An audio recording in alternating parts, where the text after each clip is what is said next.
Dia tak pernah meninggalkan saudara.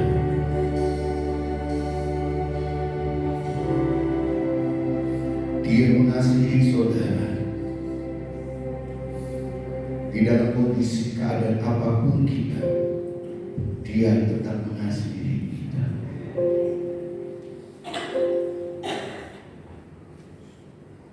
Rasakan kehadiran Tuhan dalam hidupmu. Haleluya.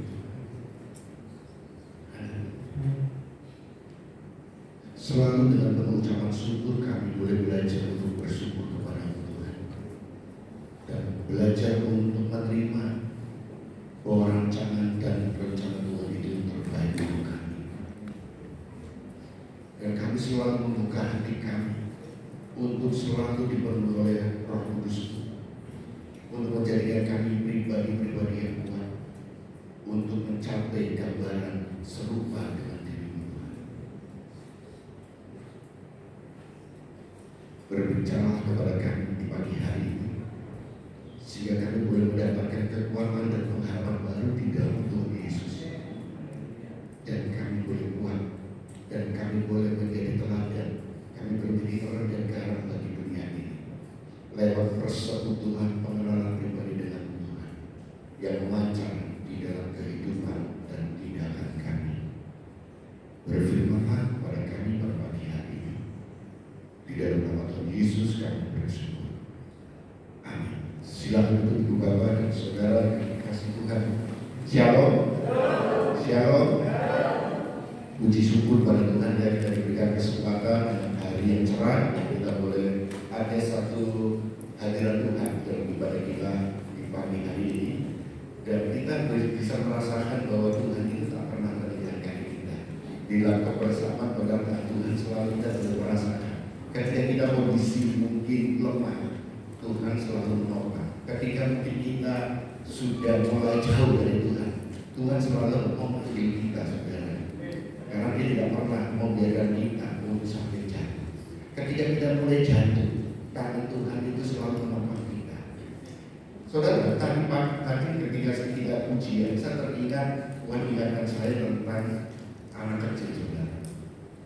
Apa sih perbedaan anak? Kenapa Tuhan Yesus katakan yang punya kerajaan surga ketika murid-murid bertanya tentang kerajaan surga, siapa yang surga dan siapa pemimpin di antara kita? Tuhan menunjuk anak kecil. Kenapa tidak menunjuk orang tua atau ahli-ahli yang mereka punya jabatan segala macam? Ternyata orang anak kecil dengan orang yang dewasa ada perbedaan, saudara. Anak kecil, kalau kita selalu lihat anak kecil itu selalu hidupnya no problem, saudara.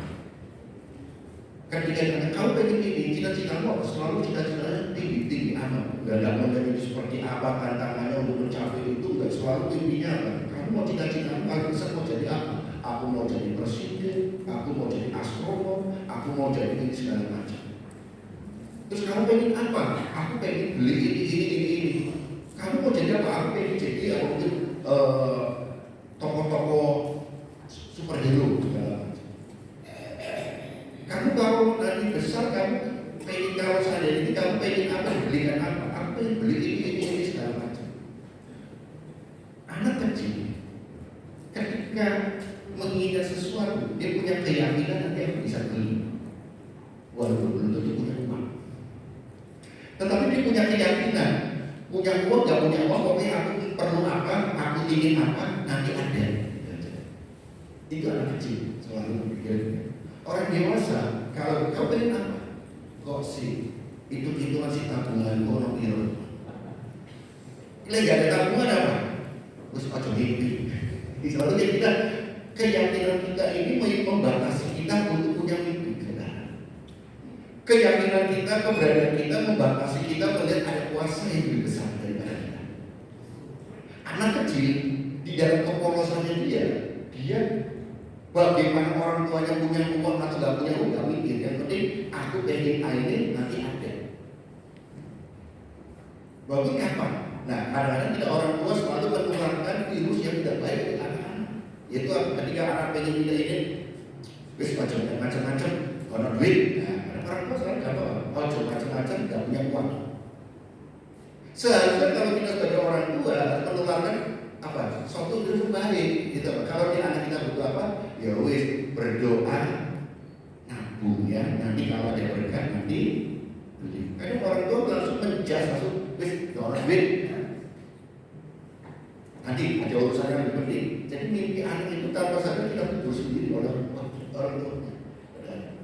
Anak dengan orang tua bedanya. Kalau anak-anak selalu berpikirnya positif, tengkar satu dengan yang biasa, setelah tengkar damai. Orang tua beda pendapat, tengkar langsung sampai di bawah kubur saudara. Dan nggak mau mengampuni, nggak mau damai saudara. Anak kecil hari ini ribut, orang tua sampai lapor ke orang tuanya masing-masing, orang tuanya ribut, anaknya sudah main bareng. Lalu orang tuanya kadang nggak mau bicara. Karena apa? Pikirannya sudah terpengaruh oleh memori-memori yang sangat-sangat banyak. Jadi kadang muncul geng-gengnya itu, trouble-troublenya. Anak kecil, memorinya masih kecil, sehingga apa? Yang dipikir adalah sesuatu yang di depan, sesuatu yang di depan, bukan sesuatu yang di belakang. Coba kita bandingkan. Saya kadang senang kalau berkumpul dengan orang-orang tua saudara. Karena apa? Kalau saya ke Panti Werda, saya merasa baru saya sudah umur 51, saya masih merasa lebih ganteng daripada di sini. Karena apa? Yang tinggal situ mama semua saudara. Jadi saya paling ganteng karena saya punya sendiri di situ. Gitu kan? Nah, ketika saya ngajak ngobrol, mungkin umumnya orang-orang tua kita bandingkan anak remaja, pemuda, kalau suruh berbicara masa depan, apa yang kamu inginkan? Oh, semangatnya luar biasa. Aku pengen ini. Orang tua kalau suruh berbicara masa depan, nggak antusias. Karena apa? Buat apa mikir itu masa depan? Membuat sekarang aja pusing kok. Apalagi dulu pikir masa depan. Tapi kalau suruh berbicara masa lalu, anak-anak muda remaja itu selalu apa? Tidak terlalu antusias masa lalu. Seperti apa kami? Nggak pikir, tidak terlalu. Orang tua kalau suruh berbicara masa lalu, semangatnya luar biasa. Mau cerita segala macam begini cerita banyak banget gitu orang tua. Selalu berbicara masa lalu. Maka orang tua kecenderungan kadang-kadang pengen nostalgia dengan masa lalu. Itu apa? Mungkin yang punya kampung pengen pulang kampung, ingin menikmati kampung halamannya. Dulu yang punya teman-teman atau pengen ngumpul dengan teman sekali-kali reunian. Maka orang yang sudah tua itu seringkali pengen jadi reuni. Nah saudara, anak-anak selalu berpikir apa? Nanti tulus dalam hidupnya. Orang tua selalu beban masalah itu dipikir terus, sehingga berdampak kepada stres dan akhirnya banyak penyakit muncul. Nah saudara, oleh karena itu pada pagi hari ini kita akan belajar satu topik, yaitu kita akan belajar tentang topik itu adalah Kristus pemberi kelebihan. Coba kita lihat tentang kebenaran firman Tuhan.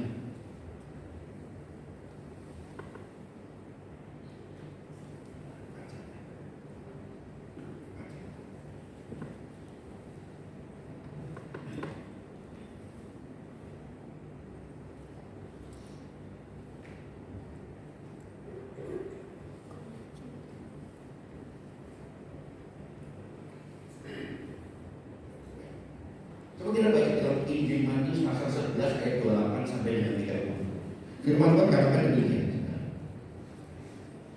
Marilah kepadaku semua yang letih lesu dan berbeban berat, aku akan memberi kelegaan kepadamu.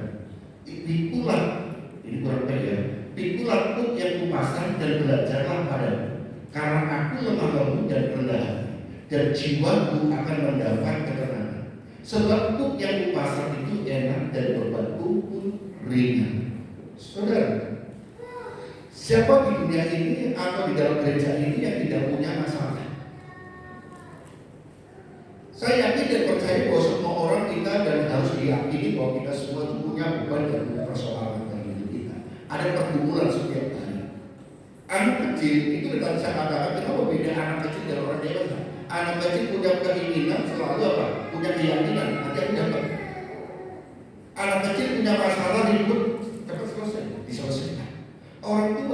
dipikir-pikir terus susah, saudara. Sehingga itu menjadi beban hidupnya, dan itu akhirnya berdampak kepada hilangnya dan kesejahteraan dalam hidupnya. Dan kehilangan apa? Hati gembira. Padahal firman Tuhan katakan bahwa hati gembira itu adalah obat yang manjur. Tetapi seringkali pergumulan-pergumulan hidup itu berdampak kepada apa? Suasana hati. Dan itu adalah alamnya wajar. Jadi kalau kita memiliki perasaan demikian, punya beban dan berdampak kepada suasana hati, itu hal manusiawi. Tetapi kita sebagai orang percaya, kita punya Tuhan Yesus, ada Roh Kudus dalam hidup kita, dan kita tahu kebenaran, maka seharusnya kita tahu bagaimana melepaskan beban-beban itu. Persoalan itu adalah wajar, dan semua hidup yang normal, manusia normal selalu menghadapi hal demikian. Tetapi bagaimana melepaskan semuanya itu, itulah yang membedakan kita yang punya tuntunan, punya tahu kebenaran firman Tuhan dengan mereka yang tidak tahu kebenaran. Yaitu apa? Firman Tuhan katakan di pagi hari ini, marilah kepadaku yang letih lesu dan berbeban berat, aku akan memberi kelegaan kepadamu. Tuhan Yesus memberikan satu panggilan, satu tawaran, saudara.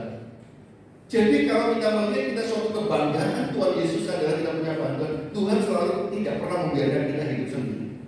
Tuhan tidak pernah membiarkan kita menanggung beban sendiri.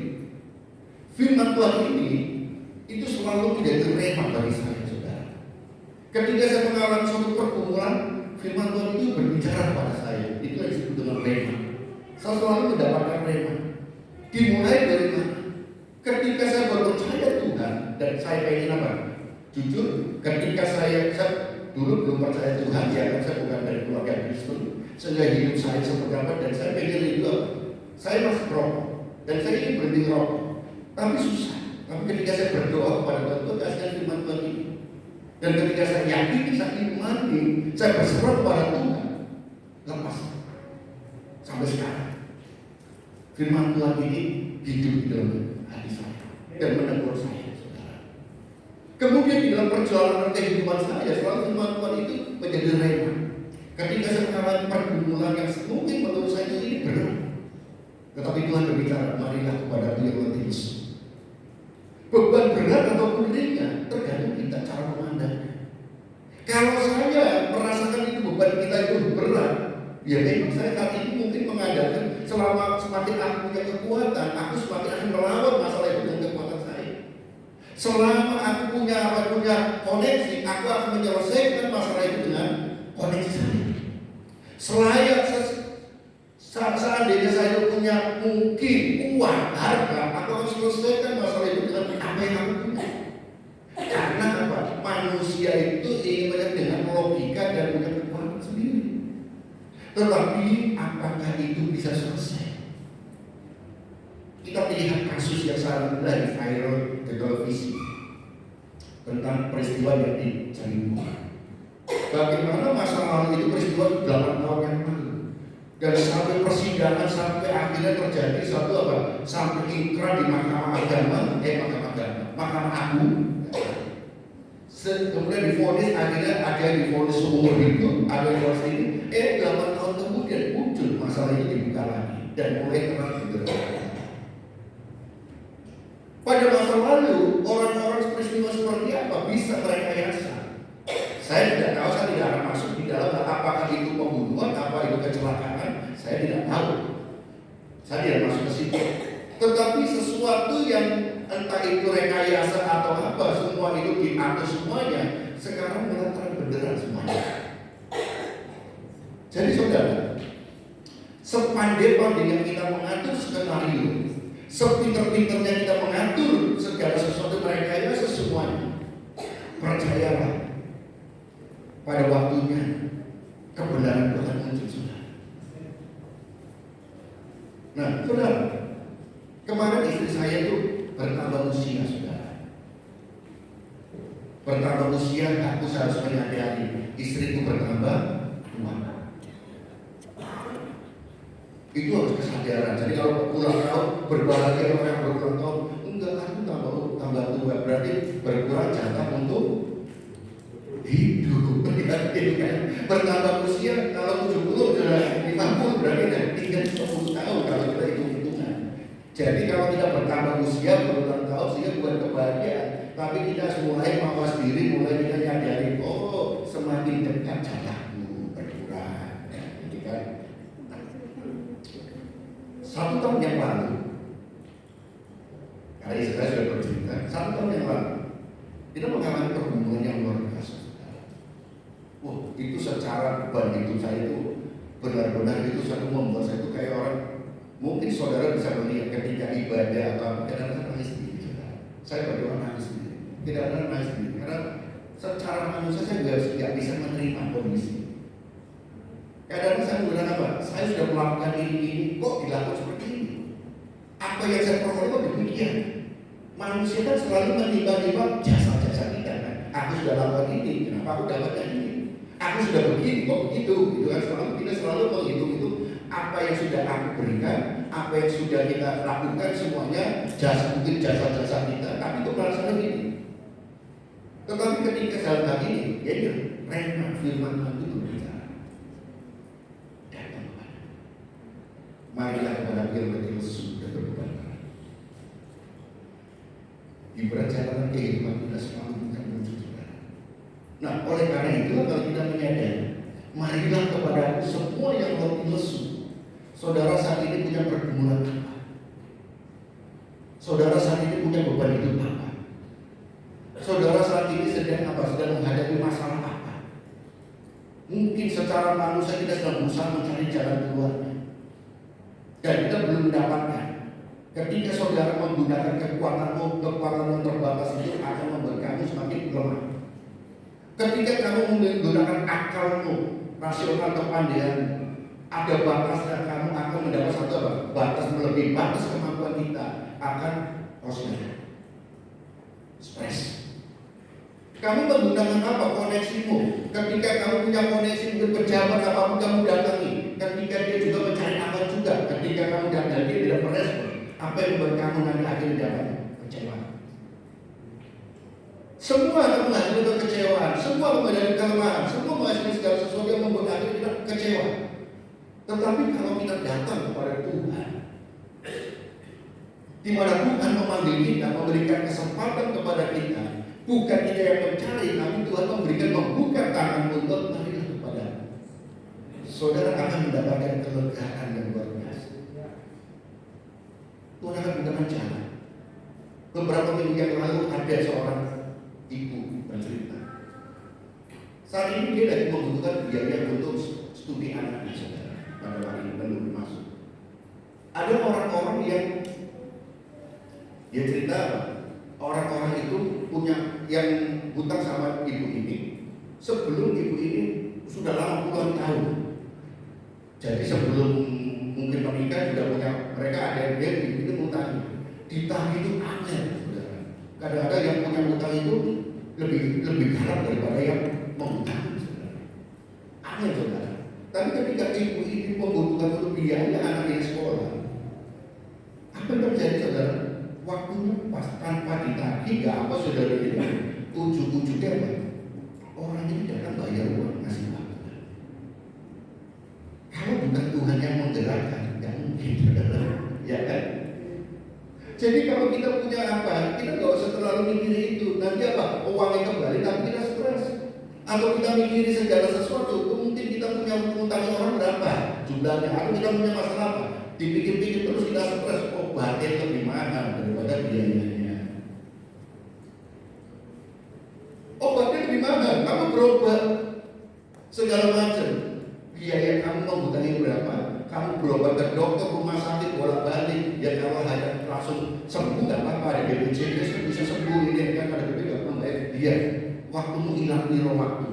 Satu. Kedua, kamu mikirin itu karena apa? Nanti muncul penyakit satu ini dibiarkan, muncul penyakit yang lain. Akhirnya apa? Kita itu hidup di dalam kesakitan dan kekecewaan. Hati yang gembira hilang. Maka lebih baik kita serahkan kepada Tuhan. Kalau ada orang yang membuat kita dengkeli, menyakitin hati, atau mengecewakan atau apapun, mari kepadaku yang letih lesu datang kepada Tuhan. Ada orang yang ditagih susah, kita ngomong ketika datang minta pinjaman uang dengan manisnya, ditagih susah sekali, gak apa-apa, datang kepada Tuhan, biar Tuhan gerakkan dia. Ketika saudara mungkin dia belum bayar karena nggak butuh, dia nggak butuh sesuatu, Tuhan bisa membuka keran-keran berkat itu dari yang lain. Apakah saya tidak ada pergumulan? Awal-awal tahun ini pergumulan karena saudara. Anak saya juga mau kuliah, ya kan? Yang mau kuliah itu, tapi kita mencari alternatif biaya, cari kampus swasta. Itu biayanya, waduh, gede-gede saudara. Apakah saya tidak punya pergumulan, punya beban masalah? Punya, saya masih normal, saudara. Karena saya pikir itu kalau satu orang itu apa biaya itu? Ini 2 anak sekalian masuk sekian dengan swasta dari kampus A, kampus B itu berapa nilainya buat yang satu itu. Tapi ketika itu buat, waduh pusing lagi dia kan. Itu kan terus saudara. Nah akhirnya puji Tuhan anak-anak kami itu akhirnya apa? Mereka menyadari mungkin melihat orang tuanya beban ini terus dia berusaha, Pak aku tak coba. Ya silakan kan.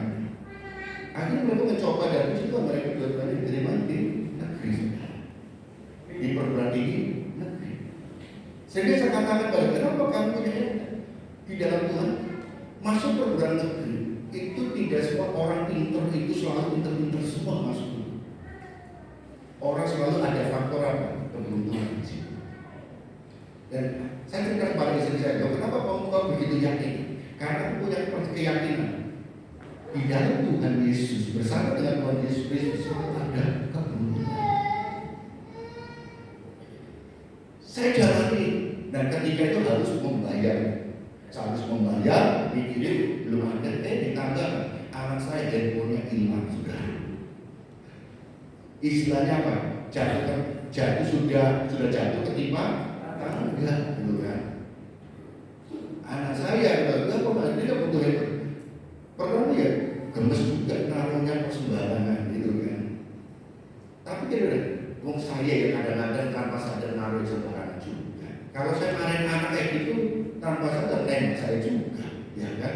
Saya pernah lihat telepon juga. Ya sudah, toh marah-marah ya handphonenya tak memberi juga. Kecuali tak marah, handphone langsung datang, tak apa-apa. Dimarahi anaknya sakit hati, handphone nggak datang, sama aja. Biarkan aja saudara. Ujuk-ujuk saudara. Ada burung gagak. Burung gagak langsung apa namanya? Ketika itu apa? Memberi berkat untuk apa? Ternyata pas untuk beli handphone saudara. Dan waktunya pas untuk pembayaran uang kuliah 2 anak itu pas saudara. Cukup pada waktunya. Yang saya ingin tekankan gini, mungkin ibu baru berkata, dia memang memberitakan Bapak Gembala punya ada jemaat, ada ini orang ini, saudara. Kalau jemaat tidak digerakkan Tuhan, ya toh, ya. Tetapi orang yang apapun itu kalau tidak digerakkan Tuhan, ya. Tetapi kalau semuanya ada orang pelit-pelit semuanya, secara tidak mungkin Tuhan gerakkan dia bisa terjadi perbuatan. Jadi saudara, jangan lari kemana-mana, larilah kepada Tuhan.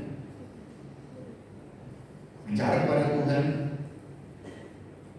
segala macam semuanya sudah, pokoknya bagianku sudah aku lakukan, selebihnya bagian Tuhan.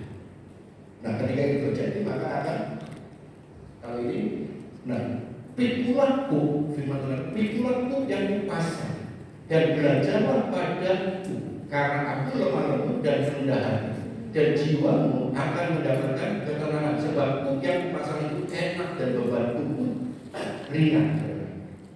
Nah ini salah satu kalau kita lihat nah, pikulanku kalau kita lihat untuk kita mendapatkan pertolongan Tuhan, kelegaan yang daripada Tuhan, kita sudah datang kepada Tuhan untuk menyerahkan semuanya. Bagian kita harus kita kerjakan. Kita sudah menyerahkan, terus apa yang harus kita kerjakan? Kita tidak perlu bagian Tuhan. Tapi ketika kita menghadapi kehidupan kita, untuk kita terlepas dari beban-beban itu, Tuhan kita bilang Tetapi ada yang pertama adalah pikulanku.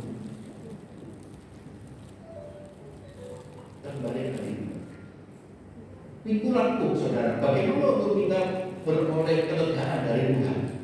Yang pertama adalah pikulanku, saudara. Yang kedua, belajar kepada Kristus. Arti daripada pikulanku, kita adalah berani menghadapi masalah. Jangan lari dari masalah, saudara. Kalau kita lari dari masalah, masalah ini akan mengejar kita. Tetapi kita harus hadapi masalah itu. Hadapi masalah itu, saudara. Saya ingat ketika SMA, di sekolah kami itu ada anak-anak nakal-nakal, apalagi saya murid yang berbeda di kelas itu. Kadang mereka jago-jago itu mengintimidasi, saudara. Samping saya itu SMA itu kecil, badannya udah kurus kecil, saudara. Baru besar-besar, macam mengintimidasi semuanya dengan macam. Saya diam di tantang. Ini selalu dibully oleh macam itu. Samping saya gemesnya, saya melihat ini orang kayak gitu kok makannya sama nasi. Ya, orang kayak gitu saya melihat makanan dari sisi-sisi yang mau saya semangat. Akhirnya saya datangin dia, saya tarik dia, maaf saya keselnya itu kan saya dilempar menghapus kan. Saya tarik celana coba berdiri. Ayo kita berani keluar, kita berdiri nama. Karena bagaimana saya sudah punya keyakinan sekali pukul itu jatuh. Aku sudah mencari yang tak pukul bagaimana ini kan? Saya harus menggunakan strategi juga, ya kan? Nah, langsung saya bicara, kamu nggak bawa teman, aku nggak bawa teman. Kalau kamu bawa teman, aku bawa teman. Ternyata mereka main apa? Hanya gerak-gerakan saja. Kadang-kadang kita ini apa, saudara? Ketika kita menghadapi masalah, mindset kita sudah katakan aku nggak sanggup. Mindset kita sudah berkata aku nggak mampu. Inilah yang menghidupi kita segala sesuatu yang kita lakukan itu pesimis. Nah, para persoalan harus kita hadapi dengan optimis. Kita sama. Karena aku punya Tuhan yang luar biasa. Aku punya Tuhan. Aku bersama dengan Tuhan. Tuhan yang maha kuasa, Tuhan yang maha adil, Tuhan yang maha luar biasa. Itu pasti menyertai kita. Akan menyertai kita terus. Kita tidak pernah satu pada jatuh tergeletak. Tidak, kalau Tuhan tidak mengizinkan, kita akan, saudara. Maka saya selalu katakan saudara, ayo saudara, sebenarnya rambut pun tidak akan jatuh kalau Tuhan tidak izinkan. Maka saudara, ibu-ibu, datanglah ibadah dewasa muda. Karena apa? Kalau datang ibadah dewasa muda, yang muda didewasakan, yang dewasa dimudakan, rambut uban akan berkurang. Kemarin Tante Sus langsung jalan rambut berkurang kok, rambut ubannya kan? Tante Sus kemarin datang di ibadah dewasa muda, saudara. Kalian uban sudah berkurang, saudara. Beri tepuk tangan. Ternyata disentil, saudara. Ayo saudara, kita harus semangat kita. Jangan lari dari masalah. Hadapi masalah. Berapa besarnya sih masalah tidak akan melebihi kekuatan kita. Jangan lari dari masalah. Kalau kita lari dari masalah, masalah itu akan mengejar kita terus. Harus hadapi, selesaikan. Karena setiap masalah pasti ada masalah lagi. Masalah hidup itu selalu ada masalah. Bangun tidur ada masalah baru. Karena apa? Justru masalah itu menjadi penggerak kita untuk menaikkan level kita, saudara. Kualitas hidup kita. Dari masalah akan menggerak kita, menarik kita untuk meningkatkan level kualitas. Dari masalah yang kita hadapi akan membawa kita melihat kuasa Tuhan. Oleh karena itu, kalau kita mengandalkan kekuatan kita, semuanya yang kita miliki, kamu sudah menuntut kuasa Tuhan bekerja. Masalah kita. Yang kedua, saudara, kita hidup melakukan kehendak Tuhan.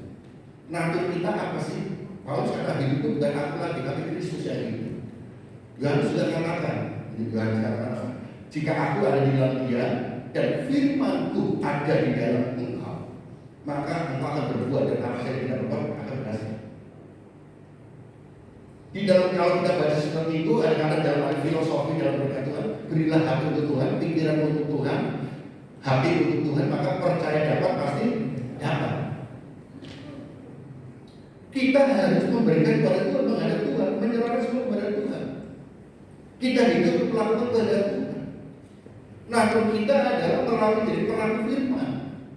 Karena kebanggaan kita ini sudah ditebus oleh Yesus Kristus.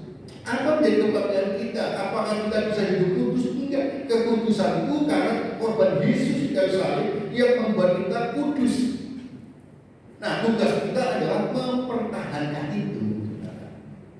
Jadi usaha kita apapun yang kita lakukan bukan menjadikan kita kudus, tapi korban Yesus di kayu salib dia mengkuduskan kita. Nah, kita dipanggil di dalam Tuhan menjadi orang Kristen adalah untuk mempertahankan korban penebusan Yesus yang telah menebus kita sehingga menjadi kita layak dan kita kudus untuk kita pertahankan terus. Jadi tugas kita, kerjakanlah keselamatanmu, itulah. Kerjakan keselamatanmu. Kamu sudah dipulihkan, gambar rupamu yang telah rusak oleh dosa, kamu menjadi kudus, dan ini yang harus kamu pertahankan, menjadi keserupaan dengan Kristus. Itu yang kita pulihkan terus kita lakukan. Maka saudara yang dikasih, kita diingatkan lewat firman Tuhan. Ketika kita ditegur hidup kita yang tidak berkat ukuran kita, standar kita adalah indikator kita adalah firman. Kalau kehidupan kita bertentangan dengan firman Tuhan, ayo kita tinggalkan, kita perbaiki. Apakah manusia bisa sempurna? Belum. Itulah yang disebutkan keserupaan dengan Kristus. Disempurnakan terus serupa kita. Tidak ada manusia yang benar di dunia ini kalau bukan lewat pembenaran oleh Yesus Kristus. Iman kita lah yang membuat kita benar. Dan ketika kita beriman kepada Tuhan, firman Tuhan diturunkan kepada kita, Roh Kudus menegur kita, menasihati kita menjadi pelaku firman itu. Kalau hidup kita mungkin tidak benar atau kita menyakiti siapa, kita berapa, ayo kita bertobat. Pelayanan kita lah, mungkin kita selalu menggunakan perasaan. Saudara, melayani itu gak enak. Selalu tidak ada yang benar di mata orang. Pelayanan, jangan makanya ketika kita bagian pelayanan, jangan ingin dipuji orang. Jangan tujuan kita adalah keinginan kita selalu dipuji, oh suaramu apik, kayak ini. Enggak, saudara. Coba kita lihat, kadang-kadang kita lihat kalau harus ibadah, saya kadang standing luar biasa, ya kan standing. Dia masak untuk apa kita makan. Karena kalau dia tidak masak bingung. Kadang-kadang kalau ya nggak ada ini apa, wah kalau nggak ada kamu nggak ada kehidupan sekarang itu kan. Karena apa? Semua lapar saudara. Walaupun makan sederhana, tapi apa? Maka kalau ini kalau ada pakai dan kamu itu kalau kamu ada kehidupan, kamu nggak ada kehidupan. Kamu semua saudara. Nah, nggak kelihatan saudara. Tetapi itu di mata Tuhan sama dengan kita pelayanan iman. Cuma itu bisa pengaruh luar biasa ketika ini masa apa? Saudara, ya ingat nggak waktu berapa bulan yang lalu angin tidak berKTP saudara. Ingat peristiwa angin tidak berKTP? Gimana ketawa? Karena Ivana itu suka dapat nuduh saya. Saya juga nuduh Ivana juga. Saling rasa-rasa di hati. Ya kan ketika dibuka pintu, terus masuk bau apa pete ya kan, dimasak dengan ikan asin, enak itu ya kan, masuk. Tapi masalahnya apa terjadi? Dari bau itu masuk angin yang tidak punya KTP itu, akhirnya orang menduga-duga macam-macam. Seperti saya dengan waktu itu WL-nya adalah Ivana, saudara. Saya bilang ini, Ayu adalah hati saya, cantik-cantik kok, kentut. Maaf juga. Ivana juga mungkin, jadi ternyata juga sama, saudara. Hampir sama, semuanya di mimbar ini saling menuduh. Apa pemain musiknya, atau siapa? Dan mimbar saya cepat juga ada toleh-toleh ini. Sopo ini? Ada yang ngomong AC-nya bocor, ada yang bilang apa bisa dolar semuanya, ada yang buang gas, ya kan? Ada yang begini, semua tuduhan itu macam-macam di pikirannya. Baru terklarifikasi apa? Ketika buka pintu, selesai ibadah, dia ternyata ada masakan di luar. yaitu apa? Sambal goreng pepes, saudara. Dan terobatilah dengan makan itu, akhirnya apa? Sirnalah dugaan-dugaan itu kan. Tetapi itu kan sempat membekas, saudara, di hati. Itulah kalau kita mau kenal, itu kenal peristiwa Amin tanpa tidak punya KTP, saudara. Karena waktu itu tidak punya, apa itu bau ini dari mana itu tidak bersumber. Kita kembali kepada kebenaran. Dan sejahtera di dalam Filipi pasal 7, dan sejahtera Allah yang melampaui segala akal akan memelihara hati dan pikiran dalam Kristus Yesus. Yang lanjut, saudara. Kita lihat, saudara. Coba renungkan, saudara. Kita diajar untuk damai sejahtera.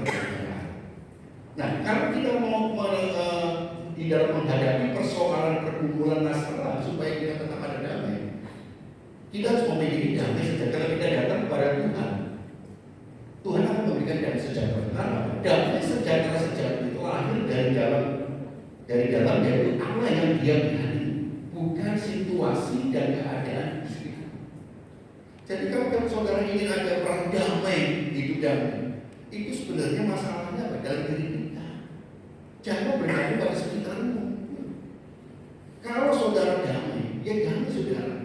Hatimu yang dikuasai oleh Roh Kudus itu yang akan membuat kamu kuat.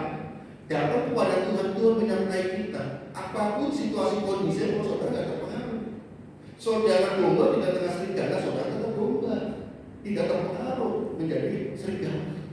Saudara menjadi orang Kristen, orang yang percaya kepada Tuhan, walaupun sekitar mau mengintimidasi, saudara tetap jadi orang Kristen, anak Tuhan. Karena saudara bersama saudara, Yesus kata, aku di dalam engkau ada di dalam aku, menyatu. Kalau mereka melawan kita, itu melawan Tuhan. Maka tugas kita jangan menghakimi. Tugas kita jangan kita langsung membuat sesuatu permusuhan, karena merugikan kita. Ampuni mereka, ada damai. Karena damai sejahtera yang sejati yang sesungguhnya adalah dari dalam diri kita, bukan dari Tuhan. Dari luar itu hanya untuk meningkatkan, kalau untuk apa? Untuk sarana pengujian aja, sarana ujian, sarana penguji. Begini maksudnya, kamu semakin kau di bawah Tuhan levelnya naik, maka ujian sekitarmu, situasi kondisi sekitarmu semakin berat. Karena disesuaikan dengan kemampuan. Semakin kamu di bawah naik lagi, bebannya lebih berat lagi. Semakin kau di bawah naik lagi, berat lagi, berat lagi, berat lagi. Oleh karena itu kita harus memberikan apa? Tuhan, Roh Kudus tinggal. Ingat korban daripada Mahen itu. Hati kita jangan ada dua Tuhan, tetapi yaitu dosa, iblis, ataupun Roh Kudus yang tinggal di hati ini. Dan harus kita berikan bahwa satu Tuhan saja, yaitu Tuhan yang tinggal di sini. Kedagingan, singkirkan, habiskan, kikis, harus terus menerus. Biar Roh Kudusmu yang tinggal, Roh Kudus itu ini yang tinggal di dalam hati, yang menguasai semuanya. Maka akan terpancar damai sejahtera dan tidak terpengaruh oleh lingkungan, tetap damai, damai dan damai. Makan tempe tidak ada masalah, karena ada damai. Tempe rasa jadi sapi. Kita makan kacang panjang, kerupuk tidak masalah, karena ketika makan dengan damai sejahtera, kerupuk dan kacang panjang itu seperti makan spaghetti juga. Jika makan mungkin tempe sambal goreng tempe, tidak ada masalah. Karena ketika makan sambal goreng tempe, kita memandang ini sedang makan rendang daging. Karena damai saudara. Tapi karena kita makan daging sesungguhnya, nanti kedagingan kita. Lebih baik kita daging yang tidak sesungguhnya, cuma bayangan kita daging. Dan kita sehat. Nah ini saudara. Situasi kondisi kita tidak mempengaruhi kita, karena yang sudah lahir dari dalam kita. Ya, itu saudara. Yang kedua, untuk kita dapat mendapatkan dari Tuhan, yang pertama, masalah itu tidak boleh kita hindari, kita hadapi. Jangan lari dari masalah, karena ketika kita lari dari masalah, masalah itu akan mengejar kita. Hadapi masalah itu. Dan bersama dengan Tuhan ada damai sejahtera. Yang kedua, untuk kita dapat kelebihan adalah belajarlah kepada teladan Kristus. Ayat 29 katakan, kalau kita melihat di ayat 29, karena aku ini rendah hati dan lemah lembut. Kalau kita lihat, ya, next. Terus rendah hati dan sebelahnya ini adalah lemah lembut. Nah, di dalam firman Tuhan Matius pasal 5 ayat 3 dikatakan firman Tuhan, berbahagialah orang yang miskin. Dalam Tuhan saya kasihkan adalah rendah hati, karena terjemahan lain ada yang mengatakan rendah hati di hadapan Allah, karena mereka lah yang mempunyai surga. Ketika kita menghadapi masalah, kita tidak lari dari masalah. Kita hadapi di dalam suatu keberseraan kita kepada Tuhan, tidak mengandalkan kekuatanmu, hartamu, jabatanmu, atau koneksimu, maka saudara akan kita lepas kepada Tuhan aja berserah. Tuhan akan, kita akan merasakan kuasa Tuhan yang besar itu akan kita bisa merasakan. Kalau kita rendah hati, saudara, kita miskin di hadapan Tuhan, artinya kita itu tidak mengandalkan apa yang kita punya, tapi kita besar. Urusan besok. Orang miskin itu selalu berpikir apa yang ada pernah hari ini, esok urusannya besok. Orang yang hidupnya pas-pasan, yang punya uang, mungkin orang yang bukan orang miskin selalu berkata apa? Yang penting aku hari ini bisa makan. Besok urusannya besok. Masalah makan, siapa tahu aku mikirin besok, aku nunggu nggak nyampe besok. Yang penting hari ini. Nah saudara itu harus kita semuanya, kalau kita berpikir kita itu rendah hati, kita jangan berpikir terlalu depan. Bagaimana tabunganku, bagaimana ini, mungkin hari ini aku bisa selesaikan hari ini dengan sebaik-baiknya, dengan totalitas. Urusan besok. Jadi saudara jangan berpikir tabunganku orang piro, bagaimana masalah besok ada masalah apa. Sudah sebenarnya masalah hari ini kita selesaikan hari ini yang kita bisa selesai. Nggak bisa selesaikan, berarti urusannya nanti besok. Urusannya siapa tahu nanti kalau Tuhan panggil urusannya nanti tanggung orang lain, sudah selesai. Yang penting kalau bisa kita selesaikan hari ini selesaikan. Maka kalau kita bicara hidup itu apa? Kalau iso ojo suka utang. Karena apa? Kalau kita utang, besok kita dipanggil Tuhan, utangnya si nanggung siapa? Ya kan? Kita nanggung siapa? Anak-anak kita atau keluarga kita. Kita mau warisi utang. Seharusnya kita mewarisi nilai-nilai kehidupan keteladanan. Tapi kita mewarisi. Apakah utang dilarang di dalam hidup itu? Silakan, saya tidak melarang, karena itu kadang-kadang suatu hubungan dengan apa, saling tolong-menolong. Tetapi kalau kita punya hutang itu jangan jadi gaya hidup, saudara. Karena apa? Nanti berdampak. Kalau sudah menjadi gaya hidup, legal hutang itu nggak enak, saudara. Sama budaya kartu kredit kan, kalau nggak gesek nggak enak, saudara. Yang penting gesek sih masalah bayar urusannya kita. Kita belajar untuk mencukupkan diri kita, belajar mencukupkan diri kita, supaya kita di hari ini kita lakukan, selesaikan hari ini dengan sebaik-baiknya. Urusan besok. Jangan kita urusan besok kita pikirin hari ini. Kita nyampe, kalau nggak nyampe, buat waktu, buat pikiran, tenangnya. Urusan besok. Rendah hati. Beban masalah. Jika engkau merasa Tuhan aku nggak mampu, Tuhan akan bekerja. Karena kita seperti apa? Kayak kita sedang nginjak antara kopling dan rem. Kita apa? Gas dan rem. Saudara kalau tidak gas, maka rem itu harus dilepas. Kalau saudara tidak rem, gasnya dilepas. Kalau tidak gas, remnya dilepas.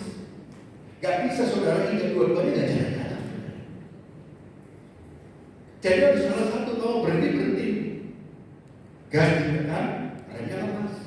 Maka kalau kita ada mobil, antara kopling injakan gas dan rem itu satu kaki di kanan. Karena beda mobil dua-duanya. Gas ditekan, rem lepas. Rem ditekan, gas lepas. Sehingga kita bisa jalan. Kalau saudara itu Tuhan, percaya kepada Tuhan, berserah kepada Tuhan. Jangan mikirin beban-beban yang kamu nggak sanggup pikirin. Bodoh kita. Kita bodoh. Karena kebodohan itu muncul karena apa? Kita ini masih menggunakan kehebatan kita. Lepaskan kepada Tuhan. Yang kedua, kita belajar kepada Tuhan tentang apa? Kelemahan Tuhan. Karena aku lemah lembut. Di dalam Matius pasal 5 ayat 5, berbahagialah orang yang lemah lembut karena mereka akan memiliki bumi. Lemah lembut itu seperti apa, saudara? Ada seorang penulis hamba Tuhan menangkan lemah lembut itu digambarkan seperti seorang pamor. Untuk menjinakkan binatang buas itu tidak gampang. Butuh apa? Ketelatenan. Kedua, butuh apa? Kesabaran. Ketiga, yang utama adalah ada hati yang penuh kasih pada binatang, mencintai binatang itu. Ada mencintai. Orang binatang itu juga memiliki perasaan, hati juga perasaan. Orang yang mendekati kita, hatinya itu mau jalan, binatang tahu, merasakan. Tapi kalau kita mendekati dengan penuh kasih, binatang tahu juga, merasakan. Coba kita lihat kemarin waktu tayangan juga ada video di tayangan. Waktu testimoni ucapan selamat ulang tahun dari Ciwiren sama Bos Rudi itu ada satu yang mendekati dia. Atau itu anjingnya perempuan, betina jantan perempuan. Oh pintar, deketin laki-laki saudara, kan? Anjingnya betina saudara, putih saudara. Yang dikejar kita gendongnya seperti siapa? Sampai laki-laki saudara. Ya, saudara. Itu apa? Karena apa? Orang dalam binatang tahu bahwa orang yang mendekat itu mengasihi atau tidak. Kalau kita ini berbuat jahat, binatang itu akan pergi. Demikian juga untuk seorang yang lemah lembut itu dibalas seperti pawang. Kalau kita ingin menjinakkan binatang buas, kita harus sabar, belajar, kita harus telaten, kita harus punya kasih dalam diri kita.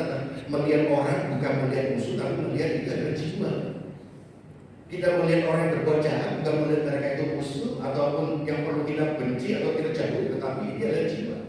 Sehingga ketika kita menghadapi orang yang jahat, orang yang mungkin punya masa lalu yang jelek, lihatlah jiwanya, manusianya, perbuatannya itu adalah boleh saudara benci perbuatannya, tapi manusianya adalah jiwa yang harus kita kasih. Itu kita jadi pawang saudara. Nah kalau kita berlatih terus, maka dunia yang jahat, dunia yang ingin mempengaruhi kita, dunia yang ingin menarik kita untuk masuk di dalam dosa, ada di dalam genggaman kita. Kita bukan digerakkan, dipengaruhi oleh dunia, tetapi kita mempengaruhi dunia. Orang yang lemah lembut, mereka akan memiliki bumi. Dunia yang jahat tidak mempengaruhi kita, tetapi kita yang sudah lemah lembut, gak perlu digoda apapun, kita bisa mempengaruhi mereka. Kita tidak terpengaruh oleh dunia, tapi kita bisa mempengaruhi dunia. Dunia tidak bisa mempengaruhi kita. Kalau kita hidup benar di hadapan Tuhan melakukan perintah Tuhan, maka kita bisa memberikan contoh bagi dunia, bukan dunia yang memberikan contoh kepada kita. Terkadang kita bingung saudara, saya dalam suatu perkumpulan. Kenapa kita kadang-kadang bingung ada satu komunitas Kristen selalu kita ingin belajar dari sekuler. Seharusnya kita harus memberi pengaruh pada dunia sekuler. Cara-cara dunia kita adopsi. Seharusnya orang dunia sekuler itu mengadopsi kita cara-cara Kristen. Karena Alkitab adalah firman Tuhan, buku kehidupan, sumber kehidupan dunia ini. Maka kita harus menggunakan ketika orang Kristen melakukan firman Tuhan semuanya, aku yakin dunia itu akan penuh dengan damai sejahtera. Kalau keluarga melakukan firman Tuhan dengan sebenar-benarnya, ada kasih dan aku yakin keluarga ini akan hidup dalam berkat Tuhan. Karena kita bisa, kalau Tuhan ingin memakai kita untuk menjadi teladan, menjadi contoh, menjadi orang, menjadi saksi. Ya, lanjut saudara. Nah, coba renungkan saudara. Ya. Rendah hati akan membuatmu naik tanpa perlu bicara, tanpa perlu membuktikan apapun. Tetapi waktu yang akan membuktikannya saudara. Dengan rendah hati itu orang sakit tidak melihat kamu punya apa. Saudara tidak usah takut, tidak perlu bicara, tidak perlu membuktikan. Tapi nanti waktu yang akan membuktikan bahwa saudara kemana? Ya lanjut lagi saudara. Belajar menjadi lembut tanpa menjadi pengecut. Mengalah belum tentu kalah. Ya kan? Kita mengalah tidak belum tentu kita itu kalah. Tetapi jadilah pemberani tanpa lupa rendah. Engkau mengalah bukan berarti engkau itu pengecut, lari dari masalah. Kalau engkau lari dari masalah itu pengecut, hadapi masalah itu. Jangan lari. Kalau kita lari dari masalah, masalah itu akan mengejar kita. Semakin kita lari, itu masalah mengejar terus-terusan. Ada batas kemampuan kita untuk berhenti beristirahat. Akhirnya kita berkejar juga masalahnya. Oleh karena itu, belajarlah untuk membunuh jadi tanpa mengejar. Kita harus sabar menghadapi masalah itu, kita harus telaten menghadapi masalah itu, dan kita menghadapi itu semuanya dengan apa? Ada kasih. Nanti kita di dalam Tuhan Yesus, Yesus adalah kasih, maka kita sebagai anak-anaknya ada kasih dan kita hadapi itu semuanya. Nanti walaupun kita diam, kita bukan pengecut, tetapi kita ada waktunya Tuhan. Ya, waktu yang akan memberikan. Dan jadilah pemberani tanpa lupa rendah. Engkau berani bukan karena kamu punya jabatan, punya koneksi, punya harta segala macam. Kamu berani karena ada kebenaran bersama dengan Tuhan. Ya, lanjut. Jaminan dalam Kristus ada kelegaan, saudara. Yohanes pasal 14 ayat 5 sampai 18. Jika kamu mengasihi aku, kamu akan menuruti segala perintah. Aku akan minta kepada Bapa, dan Dia akan memberikan kepada seorang penolong yang lain, supaya Ia menyertai kamu selama-lamanya, yaitu Roh kebenaran.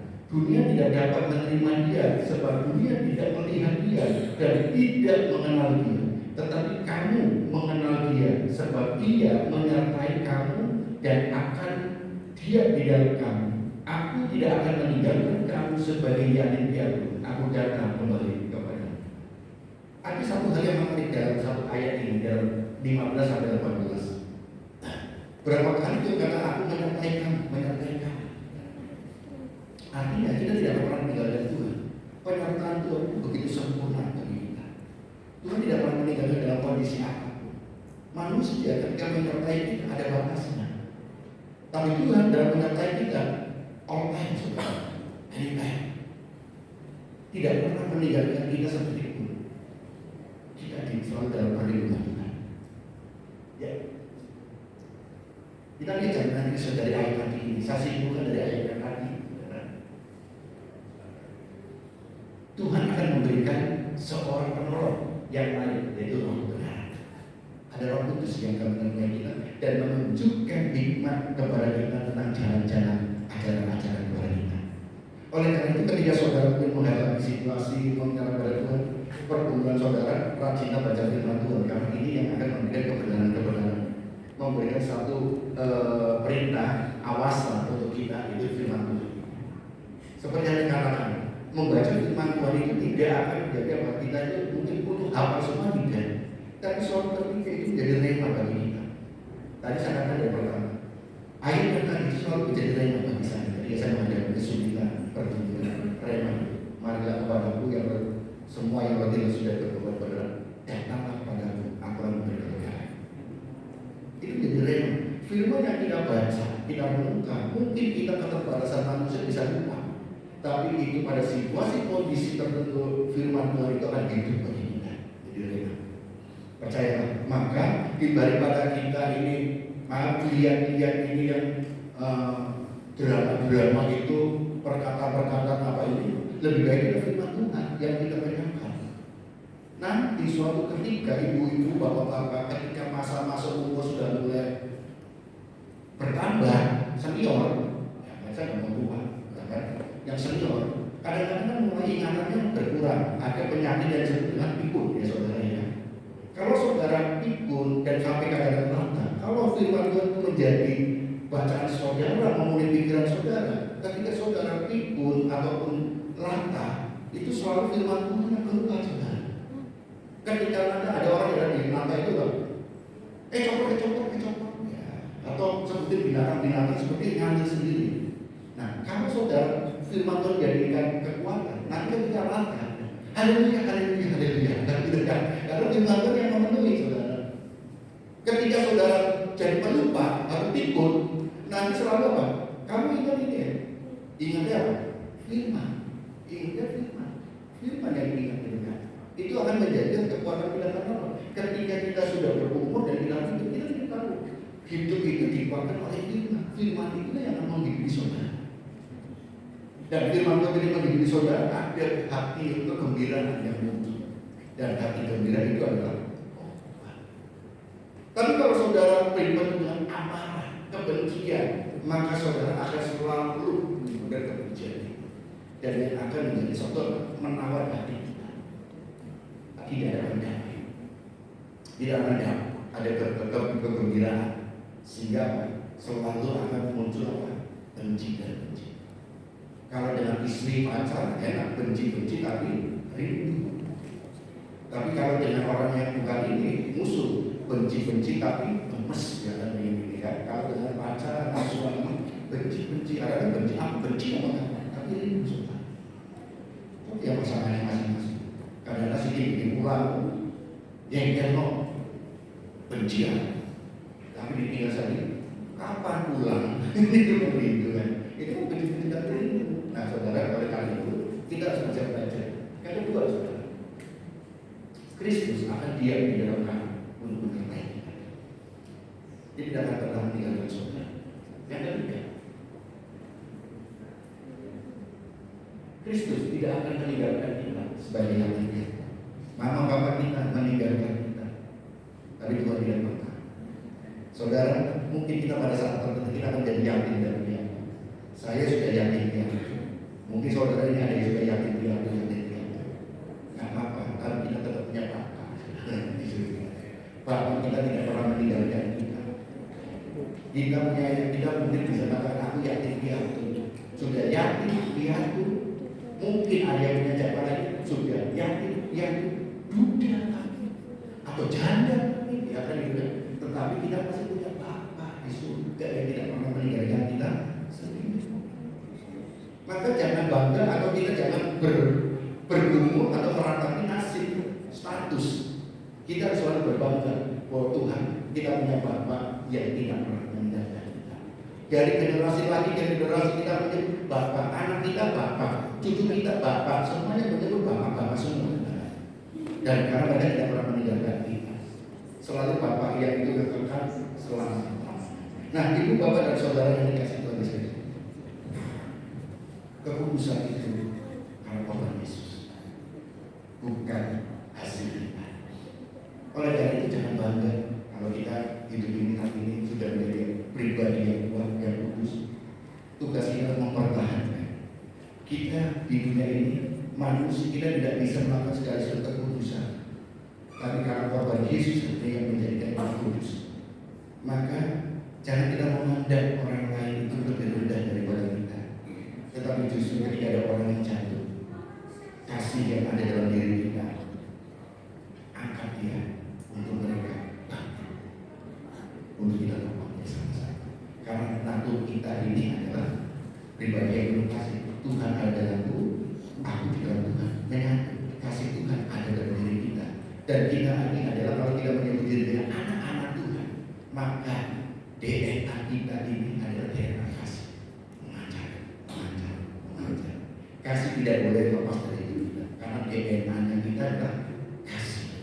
Kasih harus kita pancarkan, kasih harus kita bagikan, kasih itu harus kita bisa mengangkat orang-orang mencari jiwa-jiwa untuk datang dan percaya kepada Tuhan Yesus. Nah, melalui pada pagi hari ini kita sebenarnya akan makan dan minum sebagai persekutuan dan tubuh dan darah Yesus. Kita akan berjalan kudus di mana kita akan makan roti sebagai tubuh daripada Tuhan Yesus, dan kita akan minum anggur sebagai darah Tuhan Yesus Kristus. Mari kita bukan hanya sekedar makan dan minum, tetapi kita bisa melihat betapa kasihnya Tuhan di kayu salib rela berkorban untuk kita semuanya. Pandang, setiap bulan kita perjamuan kudus itu suatu pengingat bagi kita supaya kita selalu mengingat tentang korban Yesus untuk hidup kita selalu benar di depan. Oleh karena itu saudara, mari sebentar kita akan masuk dalam perjalanan itu. Siapkan hati kita, pikiran kita, bahwa korban Yesus tidak sia-sia untuk saudara. Darah yang tercurah, daging yang tercabik-cabik tidak kita sia-siakan. Korban Yesus di kayu salib tidak kita sia-siakan, karena Yesus mati demi saya dan saudara. Aku akan sungguh-sungguh untuk apa? Sungguh-sungguh untuk meneladani kehidupan dan melanjutkan setiap kerinduan-kerinduan daripada Tuhan Yesus untuk dunia ini. Itu apa? Keselamatan jiwa-jiwa di dunia. Nah saudara, saya undang pemain musik dan di song leader dan singer maju di depan, dan saudara saya undang bangkit berdiri semuanya. Saya beri waktu saudara untuk bersalat itu sejenak.